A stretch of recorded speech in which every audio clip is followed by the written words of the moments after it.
ನಮಸ್ಕಾರ ಸ್ನೇಹಿತರೆ. ರಸ್ತೆಯಲ್ಲಿ ಆಕ್ಸಿಡೆಂಟ್ ಆಗೋದು ಯಾರಿಗೂ ಹೊಸ ವಿಷಯ ಅಲ್ಲ.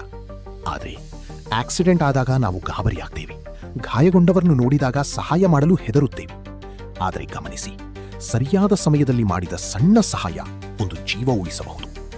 ಇವತ್ತಿನ ವಿಡಿಯೋದಲ್ಲಿ ಆಕ್ಸಿಡೆಂಟ್ ಆದ ನಂತರ ಏನು ಮಾಡಬೇಕು, ವಿಕ್ಟಿಮ್ನ ನೋಡಿದಾಗ ಹೇಗೆ ಸಹಾಯ ಮಾಡಬೇಕು, ಎಲ್ಲವನ್ನೂ ಸರಳವಾಗಿ ತಿಳಿಯೋಣ.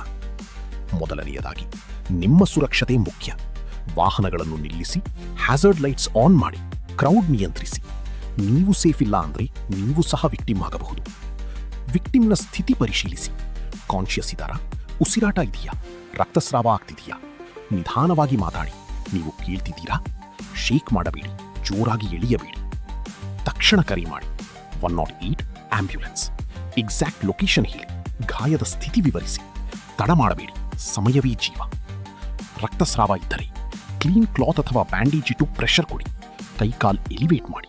ತುಂಬಾ ಟೈಟ್ ಕಟ್ಟಬೇಡಿ, ಡರ್ಟಿ ಕ್ಲಾತ್ ಬಳಸಬೇಡಿ. ನೆಕ್ ಅಥವಾ ಸ್ಪೈನ್ ಇಂಜುರಿ ಇದ್ದರೆ ಮೂವ್ ಮಾಡಬೇಡಿ. ರಾಂಗ್ ಮೂವ್ಮೆಂಟ್ ಪ್ಯಾರಾಲಿಸಿಸ್ ಅಪಾಯ. ಡೇಂಜರ್ ಇದ್ದರೆ ಮಾತ್ರ ನಿಧಾನವಾಗಿ ಶಿಫ್ಟ್ ಮಾಡಿ. ನಿಮಗೆ ಏನೂ ಆಗಲ್ಲ, ಹೆಲ್ಪ್ ಬರುತ್ತಿದೆ ಅಂತ ಧೈರ್ಯ ಕೊಡಿ. ವಾರ್ಮ್ ಆಗಿ ಇಡಿ, ಕ್ರೌಡ್ ದೂರ ಇಡಿ. ಮೆಂಟಲ್ ಸಪೋರ್ಟ್ ಕೂಡ ತುಂಬಾ ಮುಖ್ಯ. ಇದು ಬಹಳ ಜನರಿಗೆ ಗೊತ್ತಿಲ್ಲ. ಆಕ್ಸಿಡೆಂಟ್ ಆದ ವ್ಯಕ್ತಿಗೆ ನೀರು ಕೊಡಬೇಕಾ? ಉತ್ತರ: ಹೆಚ್ಚಿನ ಸಂದರ್ಭಗಳಲ್ಲಿ ಕೊಡಬಾರದು. ನೀರು ಕೊಡಬಾರದ ಸಂದರ್ಭಗಳು: ಅನ್ಕಾನ್ಷಿಯಸ್ ಇದ್ದರೆ, ಹೆಡ್ ಇಂಜುರಿ ಇದ್ದರೆ, ವಾಮಿಟಿಂಗ್ ಆಗ್ತಿದ್ದರೆ, ಸೀರಿಯಸ್ ಇಂಜುರಿ ಅನುಮಾನ ಇದ್ದರೆ. ನೀರು ಕೊಟ್ಟರೆ ಚೋಕಿಂಗ್ ಆಗಬಹುದು, ಕಂಡೀಷನ್ ವರ್ಸ್ ಆಗಬಹುದು. ಯಾವಾಗ ಕೊಡಬಹುದು? ಫುಲ್ಲಿ ಕಾನ್ಷಿಯಸ್ ಇದ್ದರೆ, ಮಾತನಾಡ್ತಾ ಇದ್ದರೆ, ಮೇಜರ್ ಇಂಜುರಿ ಕಾಣಿಸದಿದ್ದರೆ. ಆಗ ಕೂಡ ಸ್ವಲ್ಪ ಸಿಪ್ ಮಾತ್ರ ಕೊಡಿ, ಫೋರ್ಸ್ ಮಾಡಬೇಡಿ. ಗೋಲ್ಡನ್ ರೂಲ್: ಡೌಟ್ ಇದ್ದರೆ ನೀರು ಕೊಡಬೇಡಿ. ಆಂಬ್ಯುಲೆನ್ಸ್ ಬರುವವರೆಗೂ ವೇಟ್ ಮಾಡೋದೇ ಸೇಫೆಸ್ಟ್. ಬಹಳ ಜನರಿಗೆ ಭಯ ಇರತ್ತೆ, ಪೊಲೀಸ್ ಕೇಸ್ ಆಗತ್ತಾ? ಆದರೆ ಗಮನಿಸಿ, ಗುಡ್ ಸಮಾರಿಟನ್ ಲಾ ಭಾರತ. ನೀವು ಸಹಾಯ ಮಾಡಿದ್ರೆ ನಿಮಗೆ ಲೀಗಲ್ ಟ್ರಬಲ್ ಆಗೋದಿಲ್ಲ.